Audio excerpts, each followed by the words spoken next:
everybody? Welcome back to the Bay Bowl channel for another edition of Quick Strikes. The Tampa Bay Lightning finally find a way to score some goals and beat the Columbus Blue Jackets by a score of 6-4. My name is Mike Wax, joined as always with my co-host Jake Rickard. Jake, a goal-scoring barrage tonight. How are you doing? Michael, play all night. Tampa Bay Lightning back in the win column. They actually looked really good. I was very happy for the most part with today's performance, especially after those last couple of games. Looks like with the return of Eric Cernak, who we'll talk about later about in this video. Some of these guys broke their goalless scoring streaks. And everybody looked good for the most part. Can't wait to get into it and talk about this. There are some unfortunate things that happened in this game, which kind of puts a damper on the win. Yeah, and we'll get to those when we get to the end of the game. But starting off, it was announced sort of during warmups. Again, a lot of the reporters are not in Columbus, so they kind of had to figure this out with secondhand information. But we found out that Eric Chernak was back in the lineup after missing a significant amount of time with an upper body injury. He was replacing Luke Shen and Ben Thomas, surprisingly staying in the lineup. Otherwise, John Cooper decided to mix the forward lines up a little bit. We'll read those forward lines out to you right here with Palat, Point, and Stamkos. The second line of Killorn, Sorelli, and Joseph, who got a promotion. The third line of Coleman, Gord, and Goudreau, who we'll get to very soon. And the fourth line of Maroon, Colton, and Johnson. A lot of changes to the lineup, whether it was players coming in, players coming out, or being put in different positions. But something that I really liked at the beginning of the game. Yeah, and it was really great to have Eric Cernak back. We've been talking about in these last couple of quick strike videos, Michael, that we think the injuries to Cernak and Ruda were playing a big part in the Lightning struggles, and that despite them being, lower on the totem pole, so to speak, that they're not as big of an injury on paper, but they clearly make a huge impact on this team. And we saw that with Eric Cernak's return tonight. He played a great game. He wasn't, again, jumping off the score sheet like you might expect a big time defenseman to do, but he was solid. He made some good defensive plays in this game. The Lightning in that first period, got off to that hot start. And it just seemed like the return of Eric Cernak really kind of boosted the team. So very happy to have him back in the lineup. Very helpful. Love to see Ben Thomas get another shot and continuing to go. He's been solid throughout these last couple of games. Again, nothing crazy on the score sheet or anything like that, but from a guy like that, a depth defenseman, you're not expecting him to do anything like that. You're just expecting him to play his normal game. And as long as you're not calling out his name for big mistakes, then that's a good thing. So, and then you mentioned the line changes. The line changes obviously worked out really well for head coach John Cooper because a lot of guys scored tonight. It was really good all around, just a very solid game from a lot of guys.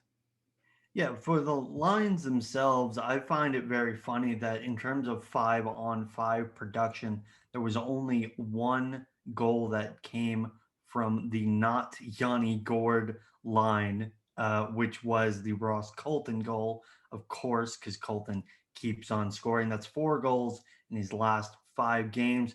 But Jake, as I mentioned a couple seconds ago, let's talk about that Yanni Gord line. Yanni Gord with a career performance, 4 assists. He ties his career high in points. Barclay Goudreau got on the score sheet. Blake Coleman got on the score sheet. Barclay Goudreau, his first goal in 22 games.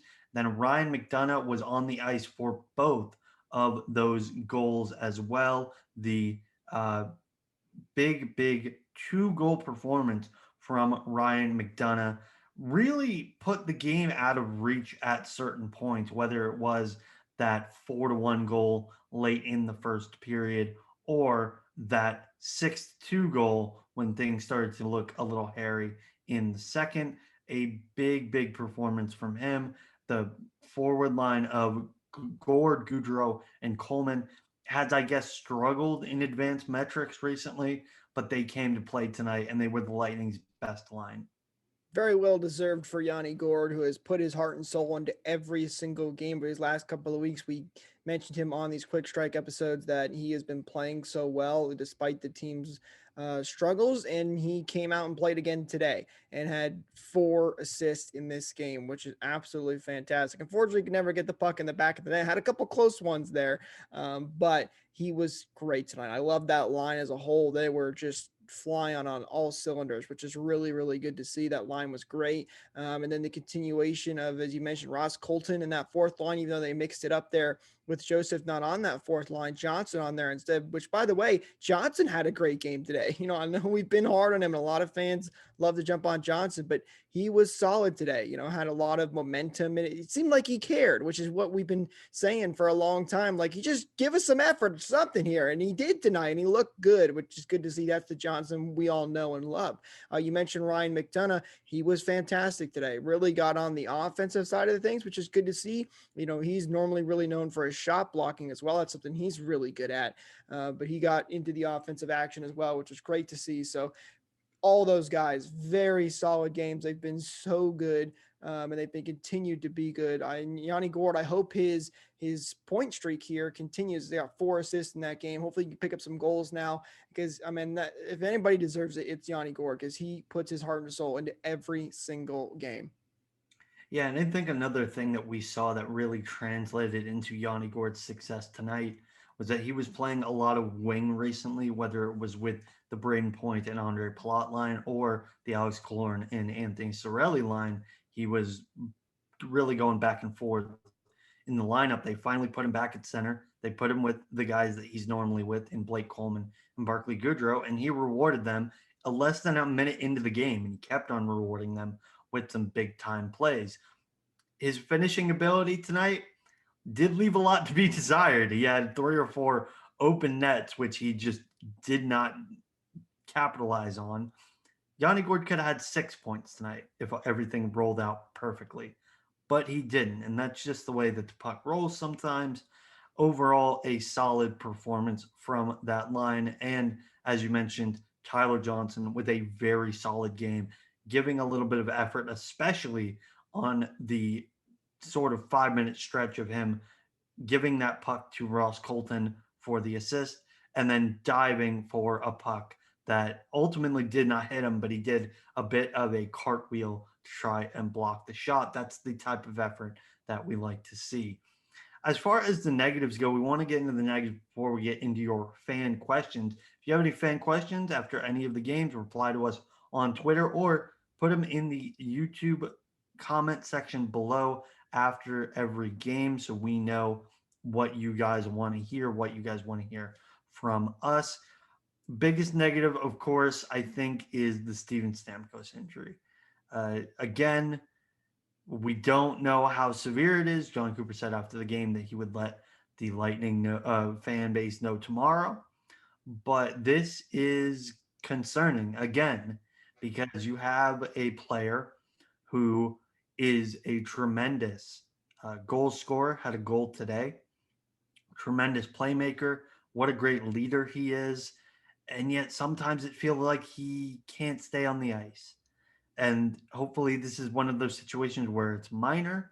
He was dealing with an injury earlier in the season, caused him to miss 1 game, coupled with a COVID test that turned out positive, which was a false positive that caused him to miss another game. But again, we want this to be as limited as possible. I think if he misses 1 or 2 games, it's not the end of the world. We just don't want this to continue towards the 50 game mark and possibly even into the playoffs. Yeah, no, Stamkos is a huge part of this team for obvious reasons and for all the ones that you just mentioned. He was good in today's game as well when he was out there. So, yeah, really hoping that this is not a big time injury, and we'll find out hopefully soon enough. The one thing I think that you can take from this game that's the good news for Bolts fans is I think even if it was a minor injury, they weren't going to put Stamkos back out there anyway because the Lightning were playing really well and beating up on Columbus at that point. And so, I don't think the Lightning would want to put him back out there to possibly risk further injuring whatever injury he may have. They also looked on the broadcast to try and find a play where he got tweaked up. Didn't really find anything. There was one play where he kind of looked like he took a wrong step. So that's also good news as well, that there wasn't like a clear play where you could see something was very wrong. So couple little things that point to maybe this being a minor injury, which hopefully it is. Although, I am not a doctor. I do not know what happened and what's been said with head athletic trainer Tom Mulligan, but hopefully this is minor. He can come back quickly. If he's got to miss a couple of games because he's only at 95%, we want to get him back to 110. Totally fine with me. Make sure he is fully healthy because before you know it, playoffs are going to be here. We're coming on it quick. So hopefully the captain, get better soon. He's been so awesome for this team. He's been really good this season at being healthy, which is obviously not, you can't intentionally be healthy, but he's been solid season for him so far. So hopefully he's okay. Yeah, and in terms of the player negatives, the final two I want to get to before I get to the overarching negative, which if you tell by the tone of my voice, you kind of know where this is headed, is the big guns in terms of Andre Vasilowski and Victor Hedman. We talked about before we started recording, they did not have their best game. And the Lightning still found a way to win by more than one goal. And that is not going to happen every single night, just like them having an off night is not going to happen every single night.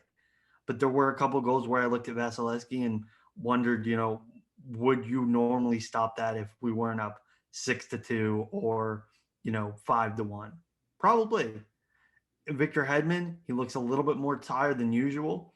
I would hope that the comeback of Eric Chernak and the thank God healthy Mikhail Sergachev can burden a little bit more of those minutes, give Hedman a little bit more rest, maybe tone those minutes down to 22 to 20 minutes a night rather than his normal 25 and a half or whatever he's at normally. So it's a one game thing. We say that a lot on this channel, but I fully expect these off games per se to be a one game thing. Yeah, hang on. I just need to pinch myself to make sure I'm not dreaming because you just said Hedman and Vasilevsky didn't have good games. When was the last time you said that? They've been so good. But yeah, no, Hedman definitely didn't have his greatest game. But, again, as you just said, that is not normal for Victor Hedman whatsoever. So, he'll be right back at it and making some of the greatest defensive plays that you've ever seen because he is the best defenseman in the NHL, no question. Andre Vasilevsky, I thought he was fine for the most part. Yes, there may be a couple goals there, but some of them did come off some questionable defensive plays as well. So can't be too concerned with that, obviously, but we do like to point out all the negatives that we can for you guys to just give you a full overlook on these games. But yeah, not great games from them today, but I'm sure they'll be back at it in the next game because those guys, they are top tier competitors and they will be happy with themselves with these performances. Absolutely. And before we get to your fan questions, I need to let off a little bit of steam. Oh I boy. thought the referees in this game was absolutely horrible. Like the Lightning won this game 6-4, 6-2 if you don't count the final minute. And I'm complaining about the refs because I thought that they were just that bad. There were two plays in particular. The first one was where Seth Jones takes down Andre Palat, high sticks him in the face, causing his nose to bleed, and nothing was called. Now, I understand that people miss calls sometimes when they're away from the play, except they were looking right at it. The second play happened later in the game where Mikhail Sergachev is leaving his own zone behind his own net and gets absolutely walloped. Don't remember by who, but it was not a clean hit in terms of giving your opponent enough time to be able to react, and hitting them up high in the face area. Was very lucky that Mikhail Sergachev did not have any sort of whiplash and bang his head against the ice and get some sort of massive concussion. Cal Foote comes in to stand up for his teammate, which is something that you could say you hate, you could say you love it. It doesn't really matter when they don't call anything. The players need to police themselves. And then Cal Foote ends up getting a 2, a 5, and a 10, and he's thrown out of the game. That's unacceptable because even if you don't think that the Sergachev hit against was necessarily a major penalty, which is fine, it's at least 2 minutes for elbowing. Like there were so many missed calls in this game. And it goes back to the Tim Peel situation a couple of weeks ago, where he talked about an even up call. Like he very specifically said, I'm trying to give the team that's losing a little bit of time to get a goal with a man advantage. And there were even up calls for Columbus in this game. Now, the final penalties, I don't have them like in front of me. I think Tampa Bay was ahead by more than one, but they should have been up by way more than that. And now I'm getting my the penalties up right now. It was four penalties for Columbus, two for the Lightning. It's just unacceptable. And I don't know when this is going to get fixed, but I hope it's soon because, as I mentioned earlier, the players cannot police themselves. People are going to get hurt. Yeah, the so first of all, the hit on Sergachev, I seen a couple of people talking about it on Twitter different ways. A lot of people didn't like it at all. I saw some other people saying, it wasn't as bad. There are some questionable parts about it. It definitely wasn't a great hit to come out that far. He definitely started to go off his feet by the end of that hit too, and it was definitely high in the area. So I don't blame Foot for coming out there and making a statement saying, "Hey, don't hit my guy like that. Back off." But and then the call, it was very frustrating for Bolts fans. I get it because it's you're Cal Foot standing up for his guy, and you get called for an instigator penalty. That's what it was. That's what it was called, and that penalty happens because Cal Foot just dropped the gloves right away and went at it, and wasn't really kind of a. So a lot of times when you see in fights, you see guys kind of pushing and shoving and going, all right, you want to go? And then they go say, yeah, let's go. And they'll both drop the gloves and go off a fight. That didn't happen with this because Cal Foot didn't like the hit and thought it was a bad hit. So that's why the instigator penalty was called.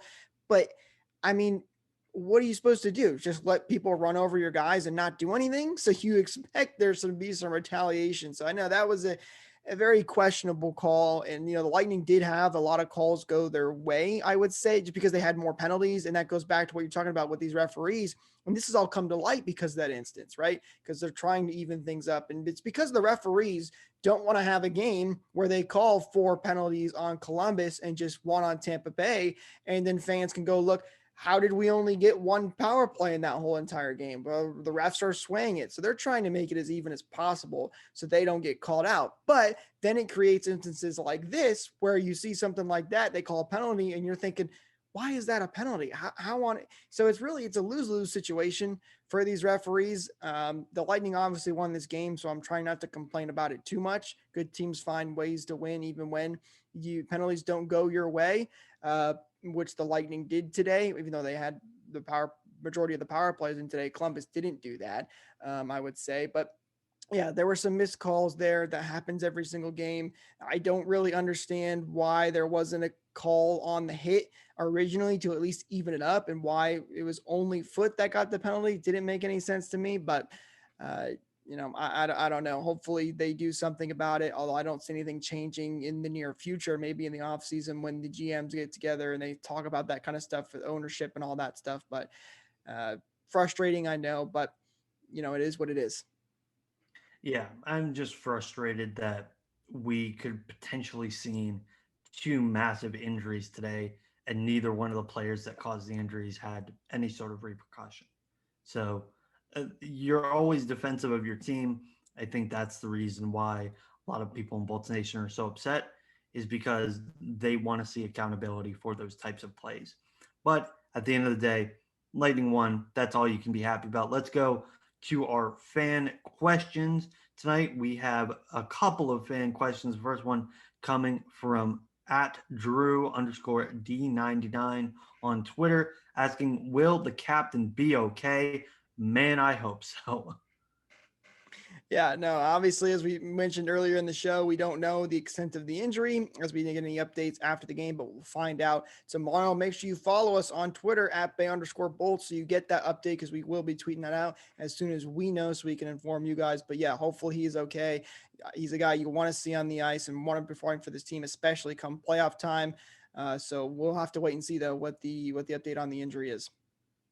Our second question comes from Connor McMinn at Bucks or Bolt Raise Bucks on Twitter. How big was it to finally get Erik Cernak back for this defense? Jake, you are a big proponent of Erik Cernak in this defense. I'll let you take it away.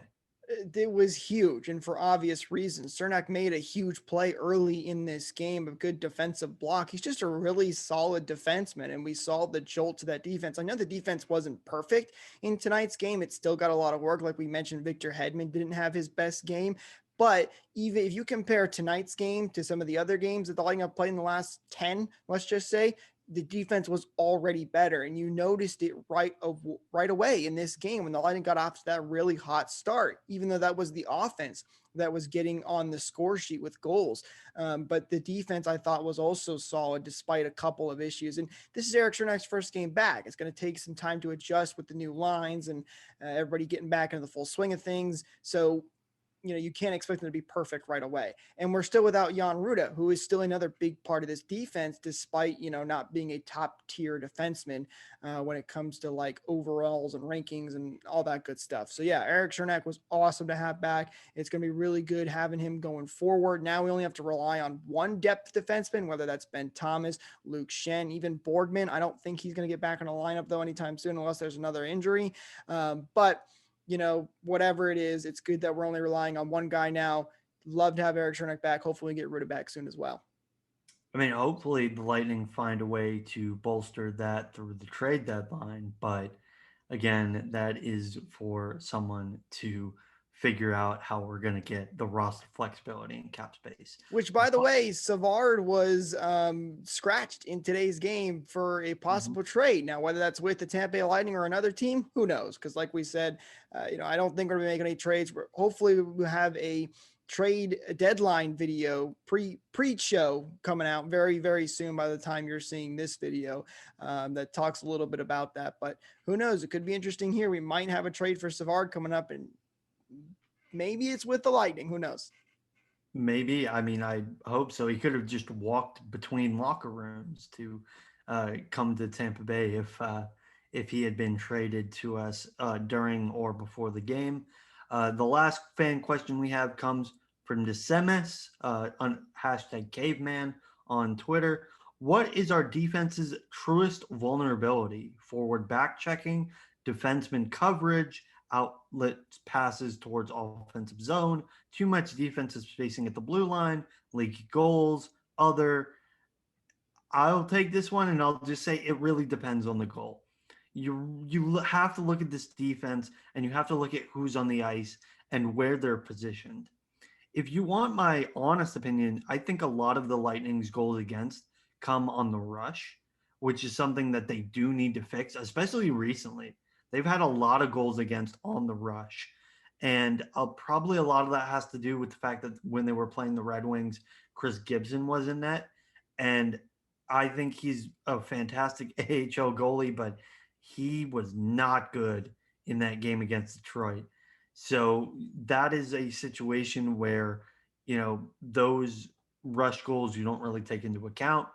Otherwise, they don't have a ton of goals that they have lapsed coverage in terms of they have multiple people covering one guy and they have nobody covering the guy who scores the goal. Tonight, I can maybe think of one out of the four that was scored. The other ones, they were perfectly defended. It was just a couple of soft goals by Vasilowski and a really good shot. Like that's about it. That's all you're really going to get. So the goals that you allow are sometimes going to be just really good plays by the other team. But when the Lightning do make mistakes, most of the time it happens to be on the rush. And that's something that they probably do need to fix. Yeah, the Lightning do tend to have some bad turnovers in the neutral zone, sometimes even in the offensive zone, which often lead to goals for the other team, especially as of late. But again, as I kind of mentioned before, having Eric Cernak back is huge, and I think this defense is going to get. I think they've already improved from what we saw in these last couple of games. I know it wasn't perfect, but I think they're going to get better as these next couple of games go on now, and hopefully get closer to getting Jan Ruda back. So I think this defense is going to start improving, and you're going to see a couple of games where they just lock things down, because we know from the early parts of the season that this defense can play really, really well. And you've got to expect mistakes are going to happen. That's completely normal. It's just when those mistakes become a lot and they become constant, that's when it becomes an issue. But I think it was an improvement from what we've seen, and hopefully they can start to get their flow back, mostly on Eric Cernak because obviously this is his first game back. But that defense is already looking better, and I think we'll be just fine these next couple of games. Good to get back in the win column. A couple of guys again broke their score streak, so things are looking up for the Lightning right now. Not that they were ever looking down in the first place. Yeah, I mean, let's call it what it is. A two-game losing streak is not necessarily a streak. So let's temper expectations a little bit, guys. But that's going to do it for us on this edition of Quick Strikes. Thank you so much for watching. Make sure to like, share, and subscribe. Ring that bell for notifications and comment down below on let us know what you thought about this game, what you liked, what you didn't like, what you thought of Tyler Johnson's effort tonight, which was very good. Also, make sure to follow us on social media at Bay_Bolts, Facebook, Twitter, and Instagram. Come hang out with us during our Twitter live game recaps. And for Jake Ricker, I'm Michael Wax. That is going to do it for us on this edition of Quick Strikes. Thank you for watching. And remember, the Tampa Bay Lightning are still defending Stanley Cup champions. Go Bolts.